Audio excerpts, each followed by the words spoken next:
ನನ್ನ ಪರವಾಗಿ ನಮ್ಮ ಕನ್ನಡ ಇಂಡಸ್ಟ್ರಿಯ ಪರವಾಗಿ ನಿಮ್ಮೆಲ್ಲರಿಗೂ ನಾನು ಕೃತಜ್ಞತೆ ಸಲ್ಲಿಸ್ತೀನಿ. ವಿಜಯ್ ಸರ್ನ ಗೆಲ್ಲಿಸಿದ್ದಕ್ಕೆ ನನಗೂ ತುಂಬ ಮನಸಾರೆ ಖುಷಿ.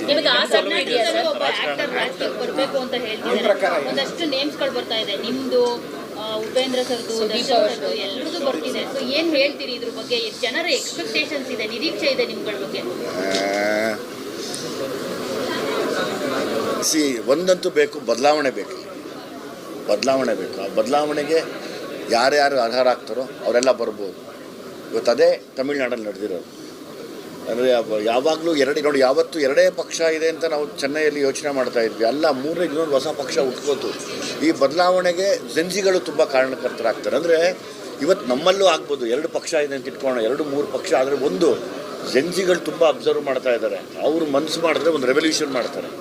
ಒಂದು ಬದಲಾವಣೆ ಅಂತೂ ಬೇಕು ಎಲ್ಲ ಕಡೆ. ನಿಮಗೆ ಆಸಕ್ತಿ ಇದೆಯಾ ಸರ್? ಅಲ್ಲ, ನನ್ನ ಆಸಕ್ತಿ ಬಗ್ಗೆ ಬದಲಾವಣೆ ಬೇಕು ಅಂತ